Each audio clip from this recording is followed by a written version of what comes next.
Welcome to Disabled Expectations.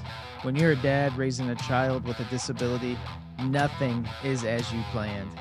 These are the raw, honest stories of dads whose lives changed the day they heard a diagnosis and who continue to show up, adapt, and fight for their families every day. This isn't about lowering expectations, it's about redefining them. I'm Andy, and this is Disabled Expectations. Well, thanks for joining us. I'm excited, as always, about this one. I've got my man John with me. Really special guy. Know you're going to love. John was one of my son's basketball coaches, and so just respect him and looking forward to his perspective on raising his son with disabilities. So, John, thanks so much for being on the podcast. We did it. Thanks for having me here, Andy. Appreciate it. Oh, it's great. I can't wait. Let's just get right into it. Tell me a little, like a brief introduction of how you and your wife met. Maybe how long Sure. you've been married, if you know that answer. Oh, well, she's in the other room, so hopefully she can't hear me. Oh, she's Yeah. listening. So, I mean, going on 21 years, we met at Hope College. Kind of a funny story. She played softball with my sister, and I went on a softball trip with the team to Australia, and I went more just to surf and hang out and watch softball, and they were there playing, and but I saw my wife Christy. I was like, oh, she's pretty cool, and we kind of became friends, and we actually had we had boyfriends and girlfriends at the time, so we didn't really pay too much attention to each other, and we kind of were friends for all 4 years of college, and because she was my sister's good friend, and so I saw her all the time, and at the end of the 4 years, there when it's your sister's friend, right? Yeah. So it's kind of off limits for a while, but after 4 years, I said, we hang out so much, we might as well start dating, and so we dated for like 6 months, and we got engaged. Whoa! Pretty quick. Yeah. She was going to go back to Illinois to look for nursing jobs, and I was going to look for jobs in Michigan. And she said, I don't really have a reason to stay in Michigan, do I? And she kind of looked at me, and so I was like, oh, I guess that's my cue. So, Yeah. So yeah, we got engaged around February of 2005, and we got married in July. So it was pretty quick turnaround, but That's legit. Yeah. So 21 years, right? 21 years this July. Yeah. Congrats, man. That's awesome. Yeah. Man. Yeah. She's my rock, that's for sure. She's the boss. What's your real quick? What's your favorite one of your favorite things that you and your wife get to do?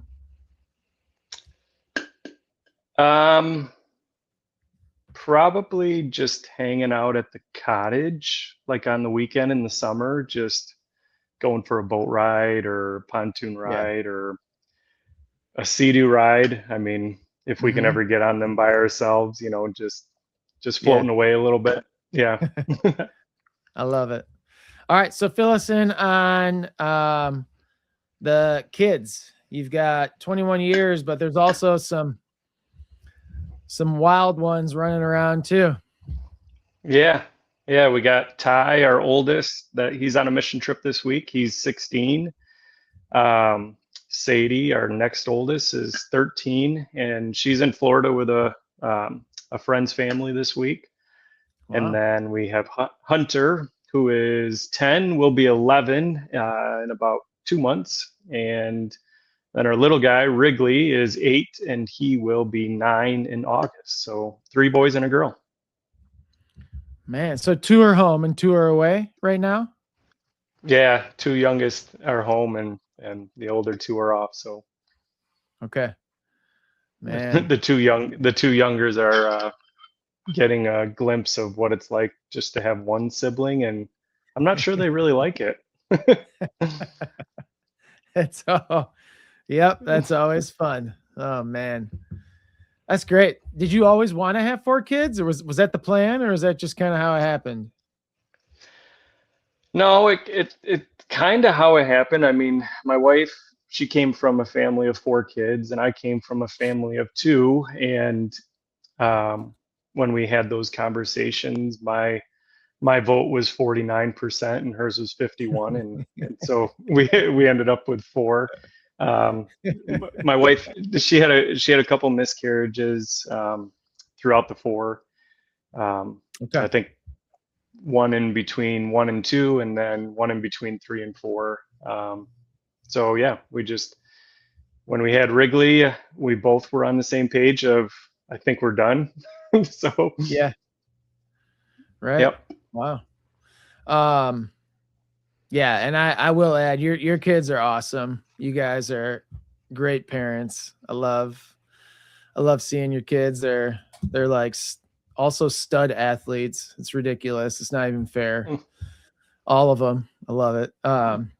But the ticket to get on this podcast is, as you know, you gotta have a child with a disability, and so why don't you introduce us into Wrigley a little bit, and then we'll just get some questions along the way.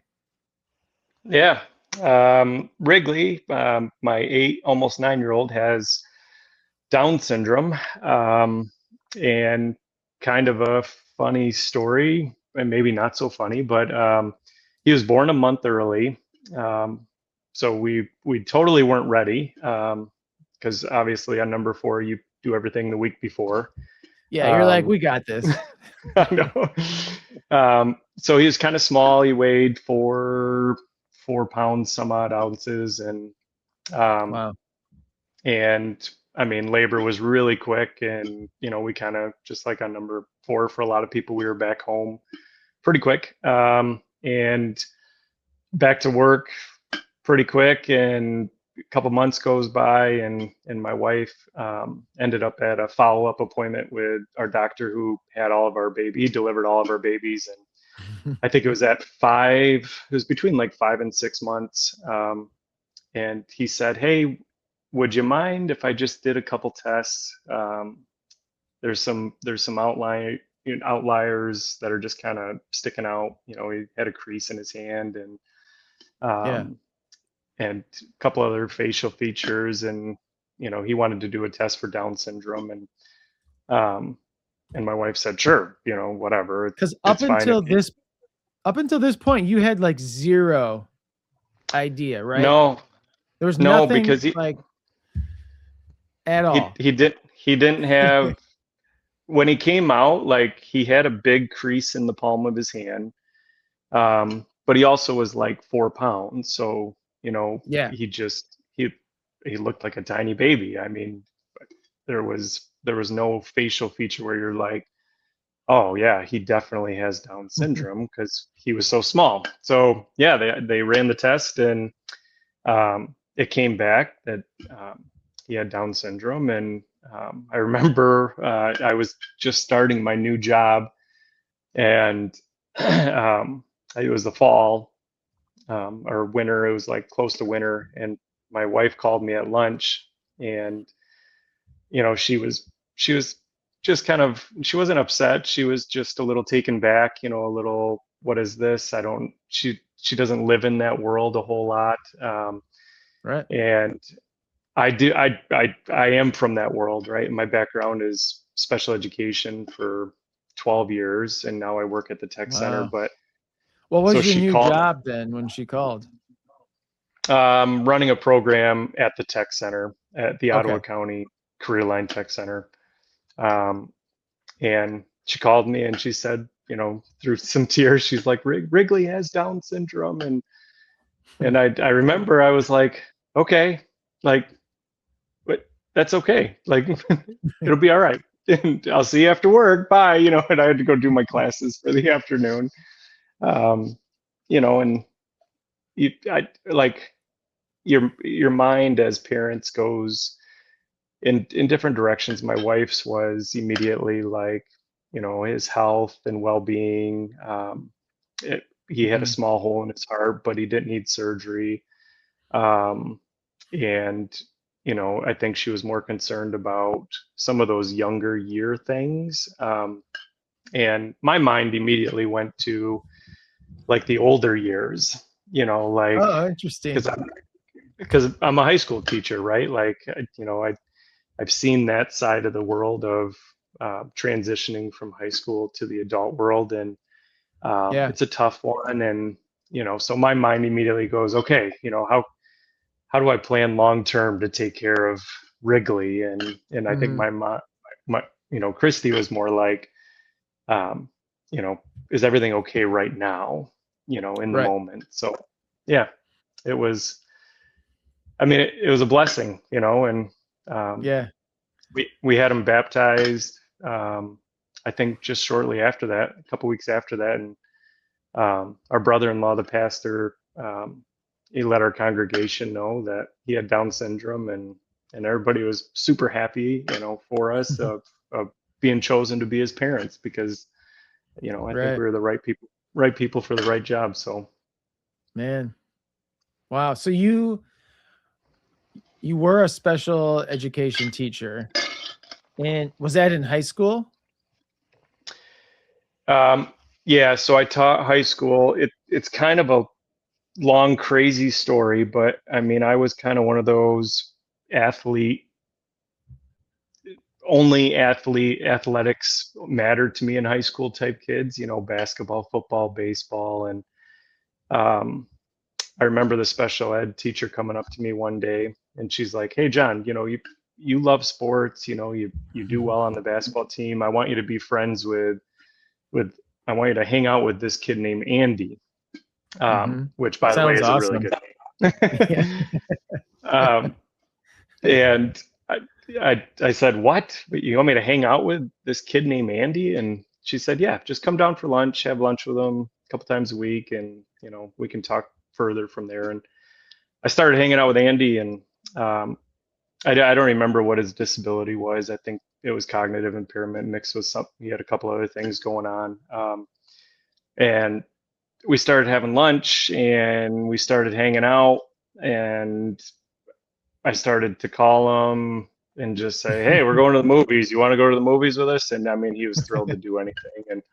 Um, and he just kind of hung out with our crew, and Yeah, I love he that. was front row at the game, all the games, um, and the only thing he cared about was just like getting a hug after the game, and like, I mean, he didn't care what happened in the game. He was like, "Good game. Now let's go hang out." Like, you know, Right.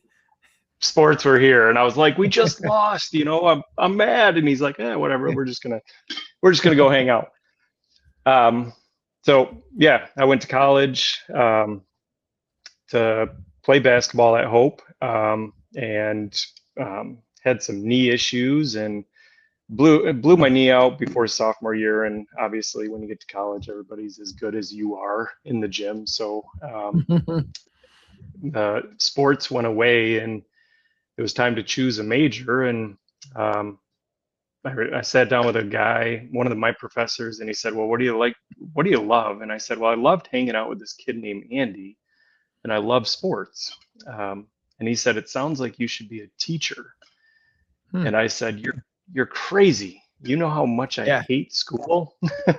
Because I was ready to drop out and just do construction, and I was a pretty good roofer, and I sided houses and built decks. And Oh, okay. um, he said, just try it for give me a semester of trying maybe some teacher classes and get into a classroom. And the rest is kind of history. I got into the classrooms and I enjoyed the kids, and I got to coach. Even during my student teaching, I started coaching varsity baseball, Hmm. um, and I've coached ever since. And I still get to do different lines of work in the summer, and it's kind of been a healthy balance. And yeah, I can't find anything better. suited for Wow. me. So yeah. I love how that all is just like a setup. Like, I know. kind of just a lot of preparation for your most important work that Yeah. you're doing. So I want to jump back a little bit. When your wife first called you, so she was alone with Wrigley when they told her, okay, he has Down Yeah. syndrome. And then she called you. I'm just curious, this is really random. How long was that phone call? Because you made it seem like it was like a 20-second phone call. Because that You seems like know, a crazy phone call to make, right? Like, yeah, I there's mean, a lot happening. it was a couple minutes. I mean, it was more me, I think, reassuring her that it'll be okay. You know, Gotcha. I ask questions about, you know, does he have any medical needs that needed attention to? And no, he didn't. He checked out Yeah. okay in that ballpark. You know, and it was, but I also I did have class in like, you know, 3 minutes, so it was fairly quick Oh of my like, God. I promise you things will be okay, and and we'll circle back when I get home, Yeah. and but I'm and I think I remember saying to her, is anything different with Wrigley right now than when he 1 hour ago? And she said no. I said, he's a baby. Would you love him any different? No.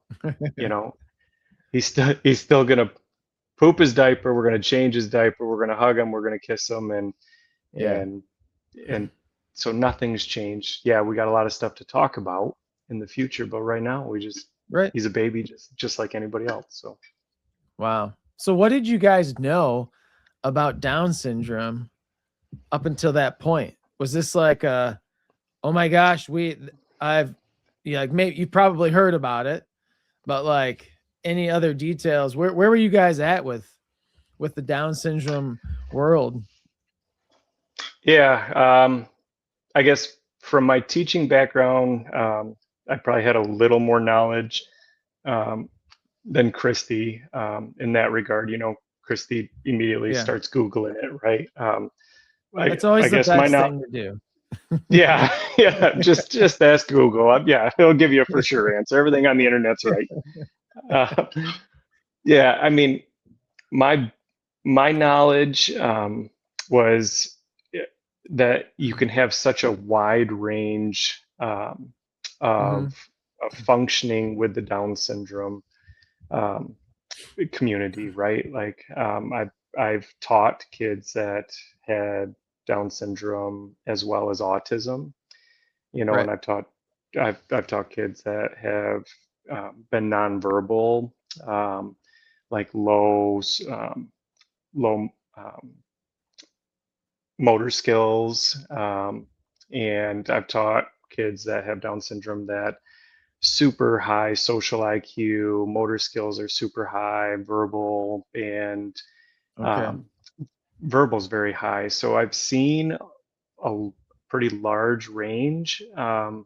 and so I guess that was my knowledge, and that's where my brain went of, okay, you know, where are we at in this huge scale, you know, of operation? And I mean, we didn't know outside if he was just healthy medically when he was born. Obviously, things start to come out as they get older. Right. So Right. Man. After the dust settled, you have Christy calls you, you go to class, you do your thing, you come home.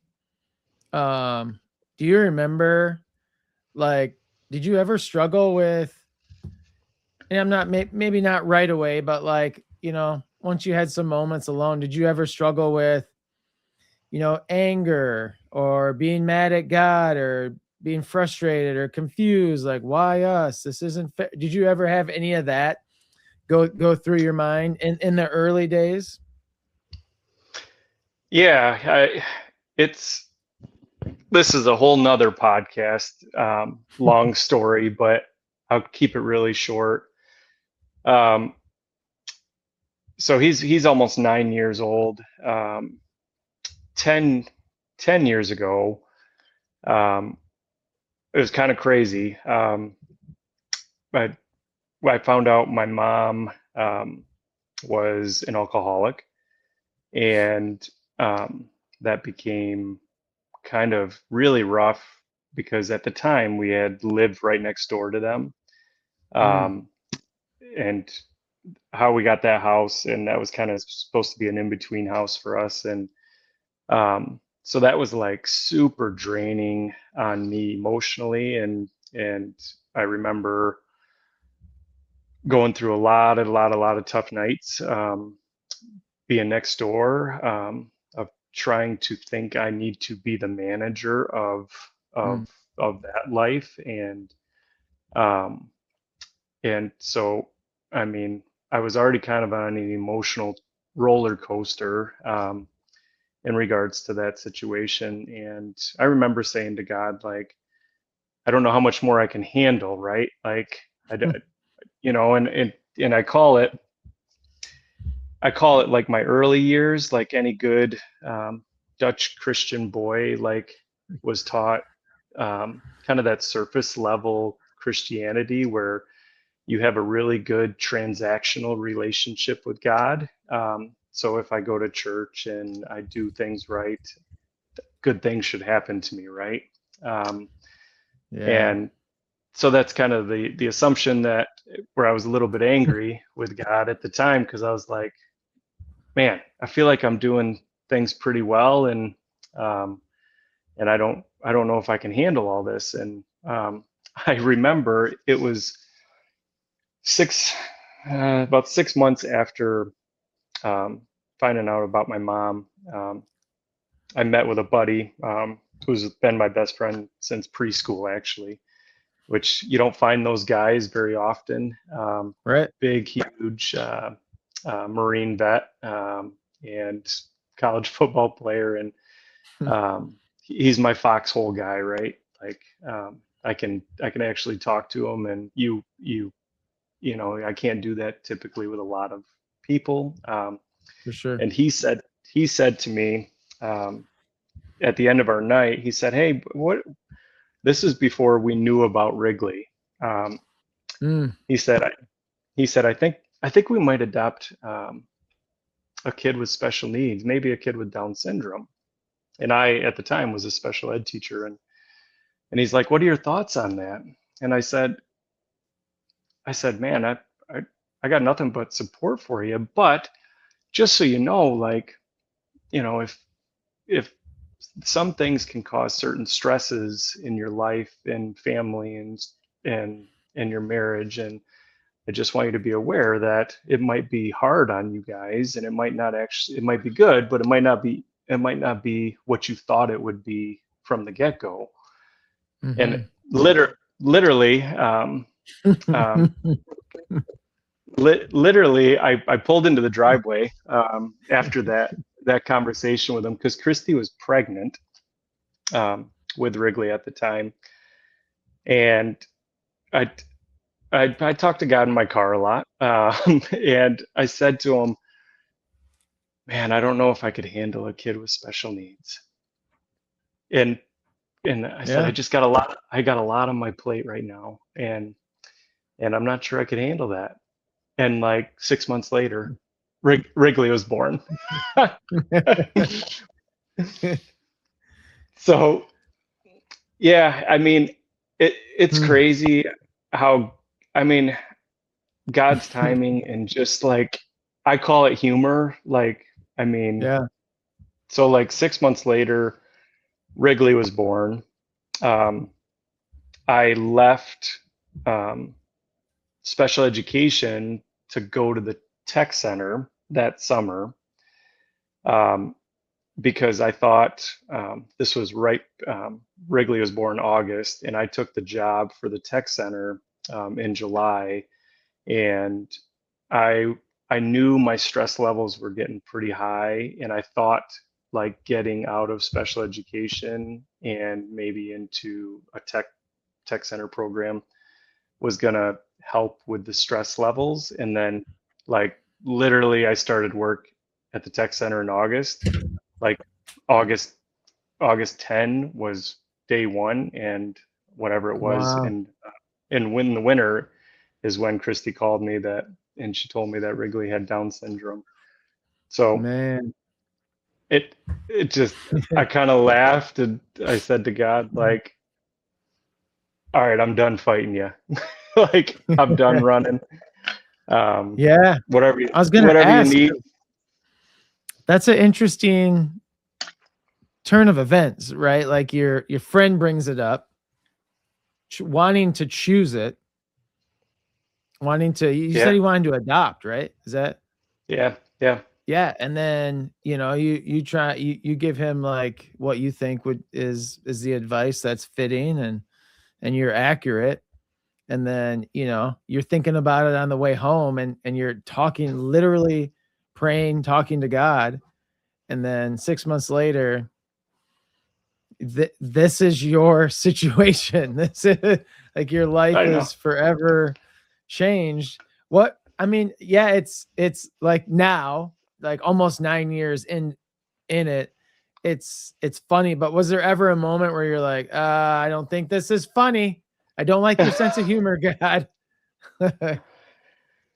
um, you know, there's been a lot of tough moments, but man, there's been more moments where I've seen Wrigley working in people's lives, or God working through Wrigley into us and me in particular, of Yeah. just like, there's a reason, like we need you, like, and we just like we need all of our other kids too. I have those moments with our other three as well, but like there's just there's a simplicity to some things. I mean, like, where I'm like trying to get off to work and I'm packing up and getting all my stuff ready, and I got practice after work, so I got to take shoes, and I got to take a dinner because I'm not even coming home from work till practice, and I'm tying my shoes, and he's sitting there because he gets up with me in the morning,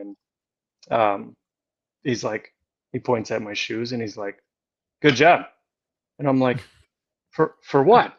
He's like, "Tying your shoes, like it's a big deal." That's and awesome, I look Dad. and I look at him like, "You're right, buddy. That is pretty sweet." So yeah, Wow. Well, let's go. Let's talk for a moment about your other three kids, because yeah, I'm in a similar situation with you in terms of um, four kids.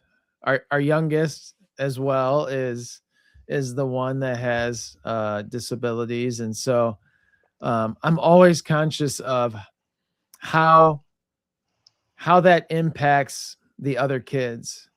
And can you speak a little bit to the relationship your other kids have with Wrigley? Has it been positive? Has it been difficult? Like, where are they at with that? yeah. I mean, I think each one is different, right? Mhm. I think for Ty, being the oldest, I think Wrigley has taught Ty so much patience. Ty's Okay. not a very, he's not a really patient person. Um, and Wrigley has definitely taught Ty patience. And Sadie, I think, I think Sadie will work with the special needs community in some way, shape, or form when she gets older. She is like Mama Yeah. Bear to Wrigley. Yeah. She loves him to death, and she takes really good care of him. But yeah, I mean, there's once again, like, there's times where like he crosses the line and her patience is growing thin. And For sure. um, uh, yeah, and Hunter, um, I think it's probably been the most difficult, probably just because they're Mm. so close in age. And you know, and Hunter's still young yet, right? He's 10. You're right. And so the play together, is is sometimes very immature by Wrigley. Case in point, Lego sets all over Hunter's room, that he took weeks to build. Um, Oh no. Wrigley has been in his room a couple times and just, well, the Lego 1,000 piece airplane. It's an airplane. It's supposed to fly, right? Um, Yeah, right. yeah, no, it doesn't. And the Starship or Star Wars ship, no, that doesn't fly either. Oh my So gosh. there's some of those moments, but um, this week's been good because it's just been them two kind of hanging out. Yeah, And when they're by themselves, it seems to be a little bit better interaction and getting along because there's nobody else to turn to, so they play a little bit better together. So right. um, try to be mindful of the older three as well. I mean, I'm sure you see this, just sometimes it, Wrigley takes a lot of energy and a lot of work, Mhm. and you try to gauge how your other kids are doing. Whether it's we call them date nights, where we'll just go take a kid out on a date Yeah, somewhere, do something fun, but just one of the kids, and try to share that around, and um, just be mindful of making sure that they're not feeling left out, or they're not feeling like it's all about Wrigley, or and I don't think they for sure. do, because they have all their own stuff going on too, but that's one thing we try to be at least mindful of and intentional about. Oh, I think that's huge. You know, they gotta they gotta feel that, they gotta see that and experience that for sure. I think that's an awesome parenting hack. Man, I Yeah. love that. Um, let's go to what does the day to day look like for Wrigley? Um, starting from the morning routine to the night routine. Give me the good, the bad, and the ugly. um, yeah, first of all, he is a good sleeper. Like, he'll sleep a solid 10 hours. Okay. um, Does he go to sleep good, or once he's asleep? yeah, he sleeps in one of those, I don't know, my wife would probably call it like a protected tent net. Oh, okay. I Yeah, call yeah. it I call it a cage. You'll probably have to edit that out of the podcast, but Definitely not yeah, appropriate. but it zips up because he's a quiet fleer, and Okay. I have a couple really good stories on that later. But um, so when he wakes up, it's usually he wakes up about 6:30, 6:30, and um, if it's not a school day, he still gets up pretty early, 6:30, and usually 5 days out of the week, soaking wet. Okay. Um, Still working on that. And Which is no, nice it when you're doesn't. already tired and exhausted. Yeah, yeah, and he's pretty good at telling us like if he's dry or wet. I mean, usually it's like, I'm happy, I'm dry, or I'm all wet. Yeah. And yeah, so yeah, to the shower usually right away, and take Hmm. care of the bedding. Um, and if I'm home, I'll get him. And like this morning, I got him up and threw him in the shower, and um, put clothes on him. And then, like today, he doesn't have school this week, so this week's a little bit different. He Christy will be home. I've been working at my parents' cottage for the week, but I'll hang out with him for a little bit in the morning before going off to work, and then Christy will hang out with him and Hunter throughout the day. And I don't, they go out. I mean, play in the yard, basketball, hang out in the garden, Yeah. do stuff outside pretty much all day long. And then we'll have dinner. He usually gets a different meal. He's gluten-free, dairy-free, I think it is. Okay. Um, so just a little bit Wow. different food. Um, Is he the only but one in the family that's like that? yeah, he gets he gets all blocked up um, if he has a bunch of gluten, which ironically he loves pizza more than life itself. Yeah, I don't Um, blame him. It's awesome. so Christy makes a good gluten-free pizza, so he can eat that. But um, usually when I come home, it's usually I'll hang out with him and the other kids if they're around while Christy tries to get something done around the house, and then if I'm home, we'll share bedtime, and it's usually Yeah. books, read some books, and he goes to bed pretty good now. But yeah, um, before we had the tent, he would run away quite often. So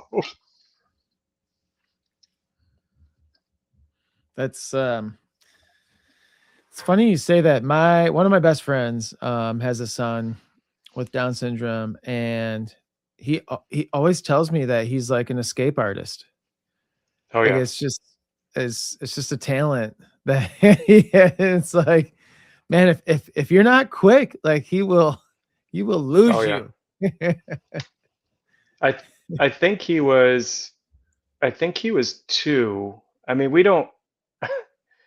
I, I don't know if you're like this or anybody else is like we don't hang out with other outside of like sports. We don't hang out like in group couples a whole lot because like when we have downtime, like it's kind of just us like to have some downtime. Yeah. But when he turned two, we said, hey, we're gonna have a bunch of people over to swim at our pool. Um, so we invited like 10 families over, and this was the first time that we had anybody over since he was born, um, and literally everybody just got to our house, and like literally 2 minutes later, we couldn't find him, and he Oh had no. like yeah, and he had like made his way to the back of a closet, I think, and like was just being quiet underneath the clothes, and so we're looking outside and everywhere, and Jeez. come to find out he just went into a closet. But yeah, the next couple hours was really really fun hanging out with the other 10 couples at her house. Oh my But gosh.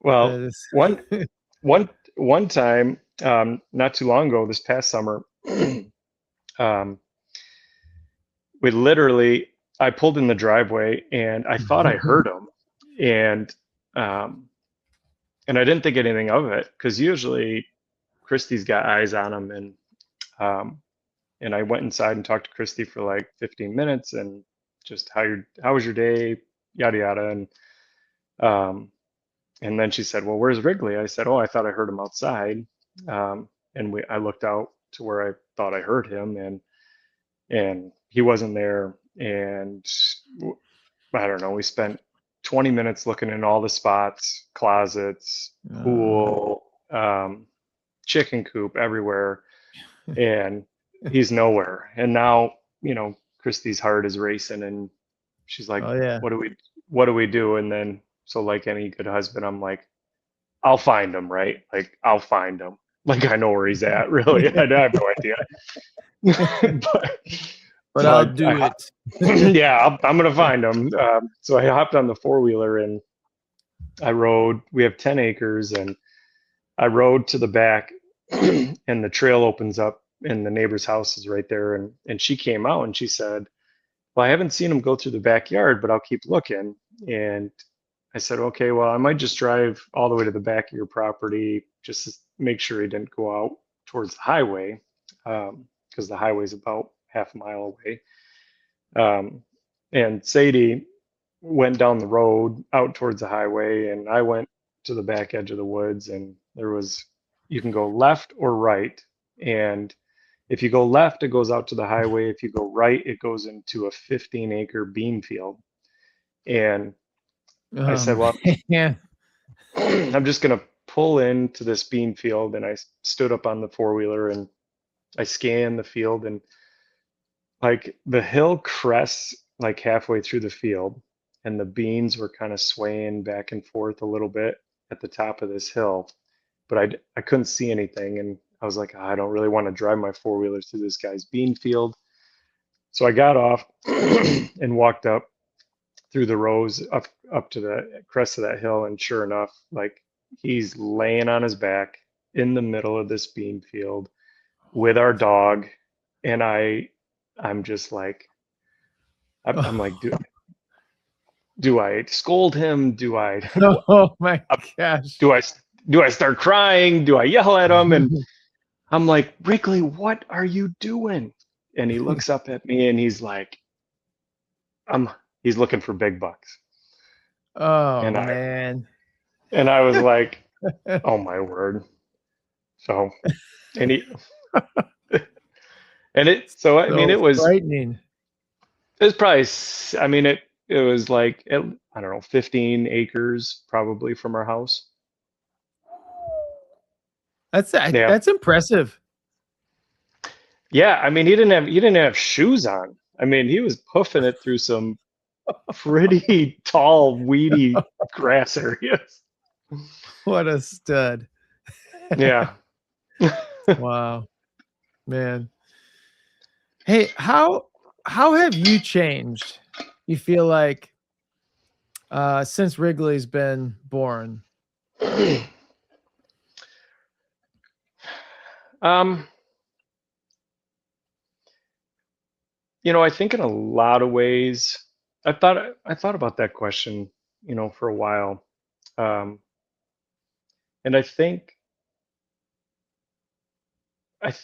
at the heart of it, it's helped soften my heart Mm, to the things that I really, you know, that drew me into my career, and it brought my heart back to um, some of those things that I value so much in life, that maybe my heart was hardening to a little bit from other circumstances in life. And so that, I mean, I don't know if that makes sense to you. Like, yeah, sometimes, like, other circumstances come into play in your life, and your heart hardens a little bit, um, and you maybe don't want it to, but it does. And so I think he's kind of helped bring that back, to what I really value in life, mm. um, and where my heart really enjoys being there. And so, for that, I think that's what I appreciate most. Now, don't get me wrong, there are days where I just as soon not have um, certain things done by Wrigley around our house, but Yeah, um, yeah, no, but I think that's at the core of it. That's what I think he's brought back. gotcha. Um, Another question that I like to ask, and then I want to transition to marriage for a few minutes.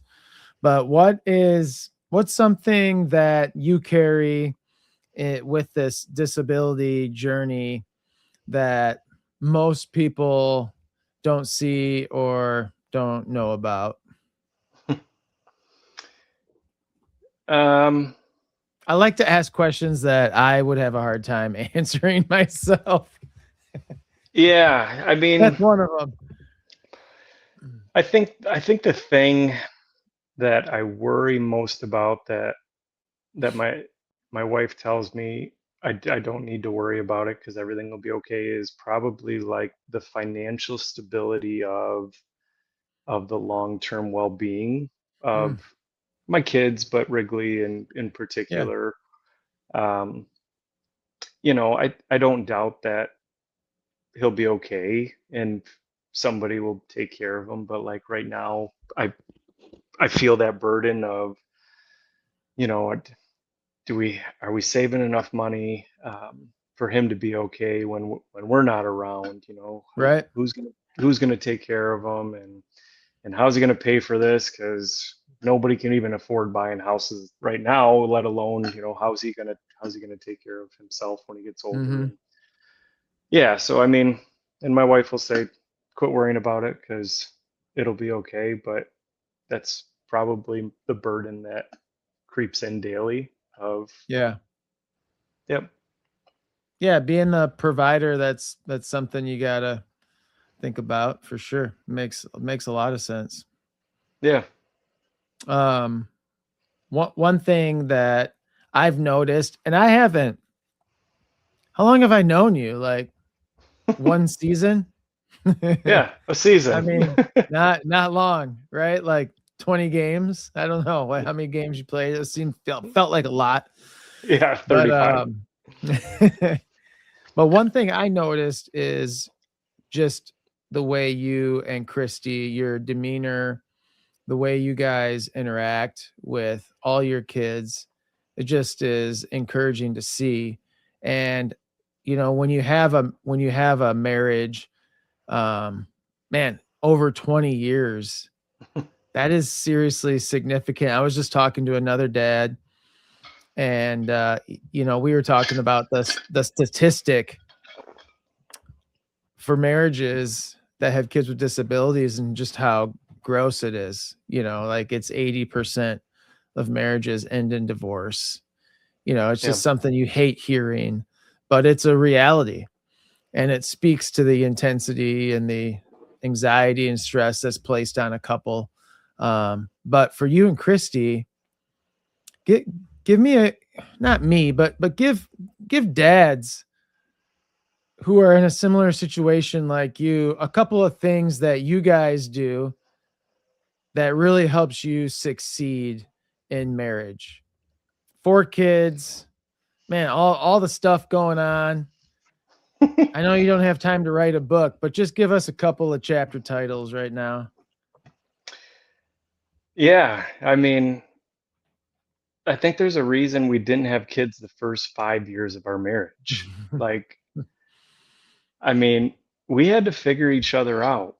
Like, Yeah. we had a lot of work to do. I mean, it we both, I mean, me mostly, you know, me only, I didn't want actually, to say don't say. it, but since you did, yeah. I know, it's you can't be selfish anymore. I mean, in regards to certain things, man, and I was selfish with a lot of things, like when we first got married. And um, I think the things that we do, I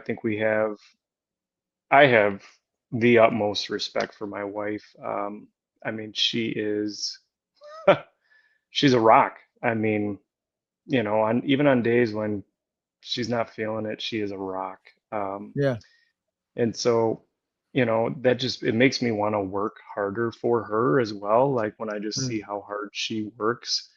And that's kind of our mantra in our work lives. And she played sports too. Like, she played softball in college, and I think it's a good and bad thing, right? Like we were athletes and competitors, and we don't we don't ever want to lose, and that's a really good thing in a lot of yeah. areas of life. But like I said, we didn't have kids for the first 5 years because we were so competitive in our own individual games of life that we were doing, um, that it we had to figure each other out, and try to get on the same team, and work Mm, together. Now, don't get me wrong, like there's good and bad days, in all marriages, and for we've sure. we've seen we've seen our good and bad, and but at the end of the day, like we are on the same page of, we will always come back to the table with each other, um, focusing on the Lord, um, and making sure that He's at the center. Because if He's not at the center, then we're missing the target, right? Like, Yeah. um, and so, yeah, we love the Lord, more than each other. If if that Yeah. if that if that makes sense, right? Like, so we Yeah. don't, um, and we fight for each other, because, yeah, we love Him so much. So, yeah. I like that. I like that a lot. You guys, like I said, you guys are a great example. And I always, you can always tell too by the kids, right? Like the kids are a good reflection of the marriage. And man, you got great kids. So you're doing awesome. So I wanted to talk a little bit about you because you have so much free time. Yep. And you started a nonprofit, and I want you to tell us uh, all about it. Why you started it? What do you do? How can people find it? How can people support it? Talk to us about it. I'm being very Yeah. vague because you're filling in all the details. Yeah. So um, it goes back so many years. I used to run basketball camps for kids with disabilities Man. 19 years ago. It was just, I got a bunch of kids in the community in the summertime to come do it. I said, well, if I can go to a basketball camp, all these kids should go to a basketball camp. Yeah. Um, and it was a Love hoot. it. And then I went off. I finished college, and um, when I started work out at the tech center 9 years ago, I did a couple summer programs um, for an agency, state agency in the summers, where I got to work with individuals with a disability for the summer, and I enjoyed that. Um, Excuse me, too much talking. I got a tingle in my throat. Um, and just like any other work with government agencies, sometimes, it can be hard paperwork wise and communication wise. And I remember coming home and saying to my wife, I should really just start um, my own business in the summer because I'm sick of communication and it not working out. And that kind of went by the wayside, and I forgot about it, and I stopped doing those summer things. And um, and then we had Wrigley, and um, he kind of came into the picture, and I immediately went to, well, I should really start something. And I remember saying that to my best friend. I'm like, oh, I should really start something for adults with disabilities because there's not enough programming for them, Yeah. um, and that forgot about it because life was kind of hectic like 7, 8 years ago, and forgot about it for like 2 years, and then I was golfing with him um, 4.5 years ago. Yeah, 4.5 years ago, I was golfing with him, and he said, "Hey, our golf outing, we usually sponsor a nonprofit. You were talking about starting a nonprofit. We don't even have a nonprofit on our docket to support this year." He said, "Why don't you start the nonprofit?" And and I said to him like, "Okay, I'll do it next week, right?" So Yeah, it was, typical response. yeah. So I had a couple extra hours. It was only hours at the end of a school day, and Oh my um, gosh. I Googled like, what do I need to do to start a nonprofit? And it Right. said, well, you got to file the articles or whatever. And so you go to the Michigan website, and so in like a couple hours, I started the nonprofit, and I was like, oh, that was easy. And I was like, so I called them and I said, hey, I think I started a nonprofit. I can do your golf outing now. And he's like, oh, For okay. sure. So it was like 2.5 weeks. It was really quick. Got approved nonprofit status. And we call it Mission 26. That came from another conversation with a friend.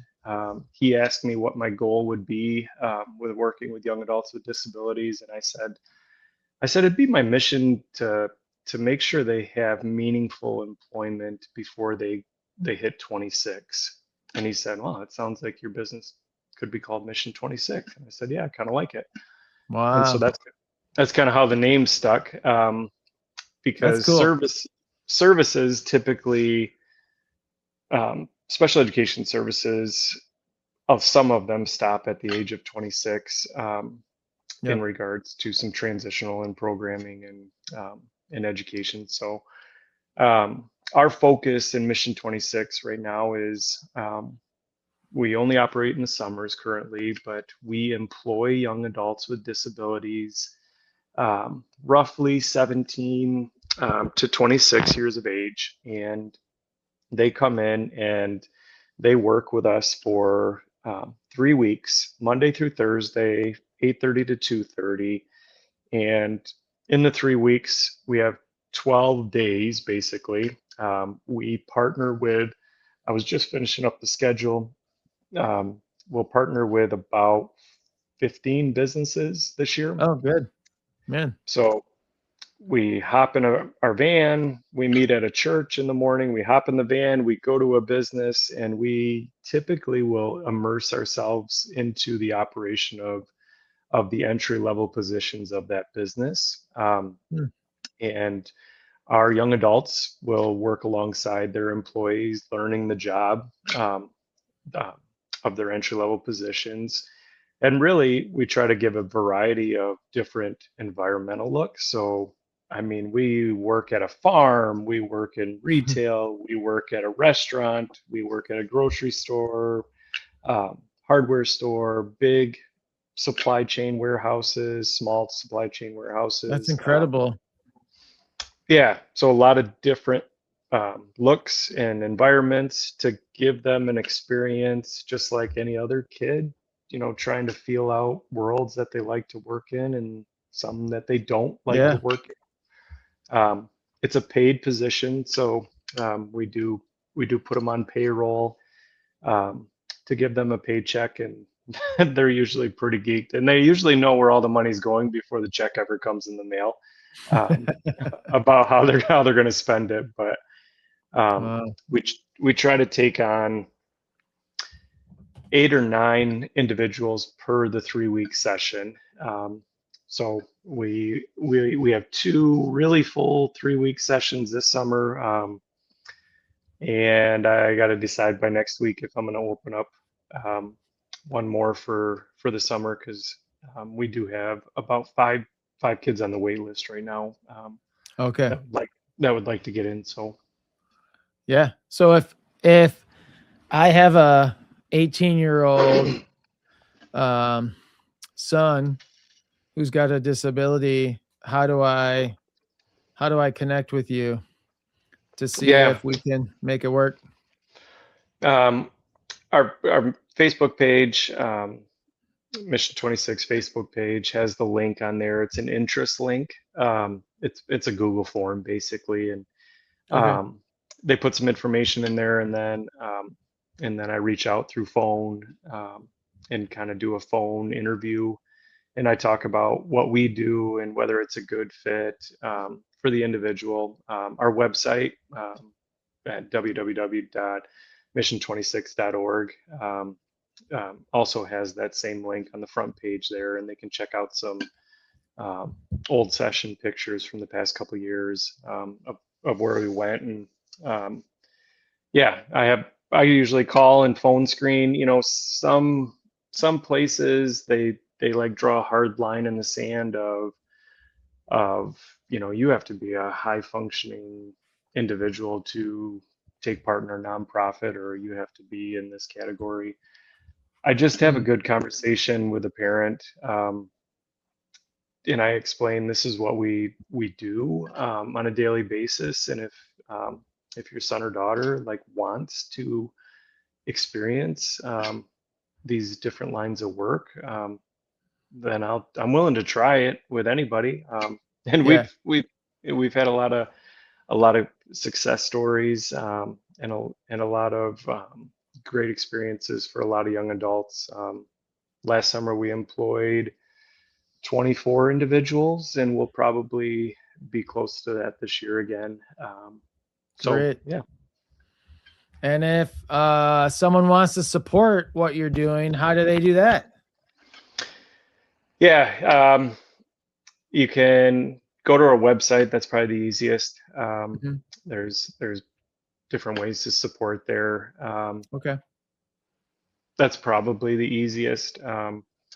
Obviously, I think my address is on one of those as well, because I think one of those routes to support, they take a little bit of a surcharge fee or whatever. So Yeah. sometimes people just would rather send a check because they don't get dinged for whatever the service fee online. But Right.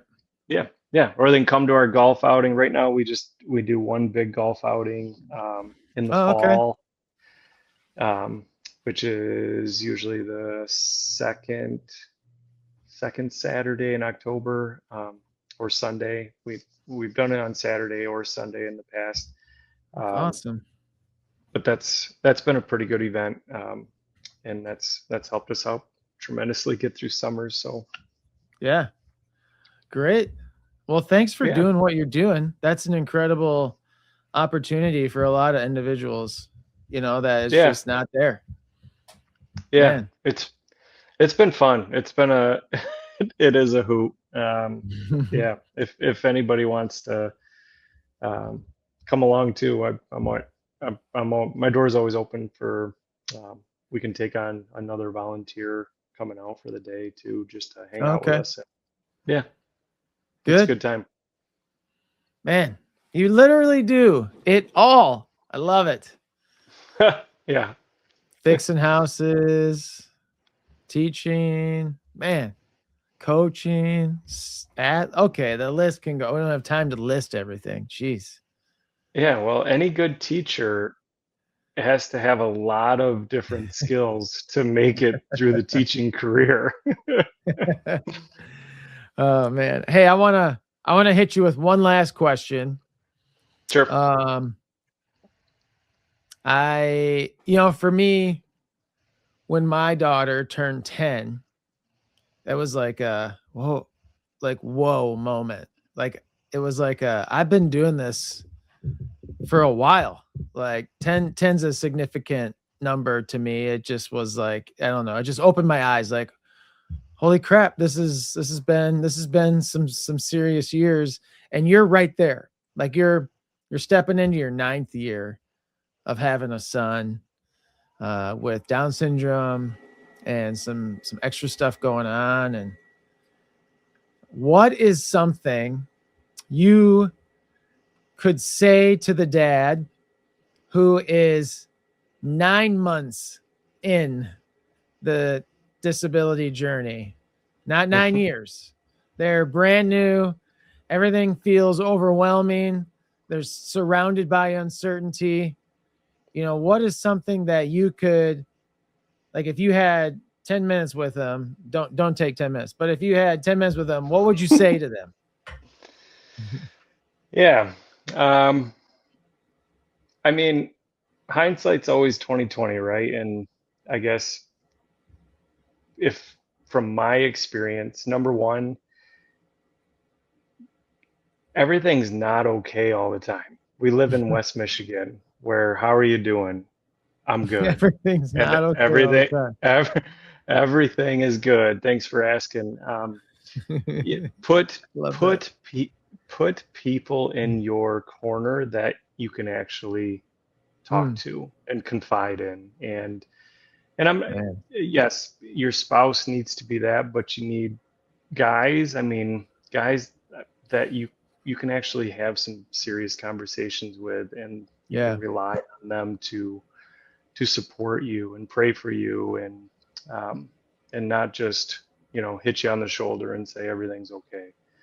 Um, I guess the second thing would be from my I guess learning is learn to have start digging into the word and have a real relationship with Jesus. Um, and don't let it be surface level, I like that. because yeah, life is hard, and not everything is always okay in West Michigan. And I hate to break it to you, but a sinful world will let you down all the time. Yeah. But Jesus won't. And we're temporary here. Um, and getting to be with him in heaven someday, that's forever. And um, so pursue that with a passion for sure. Because when things get rough, and then I would rely on somebody that it will never fail you. Man, that's great. I Yeah. was thinking your first point was awesome, but you just hit a home run with your second point. And I think too, like, even if you're not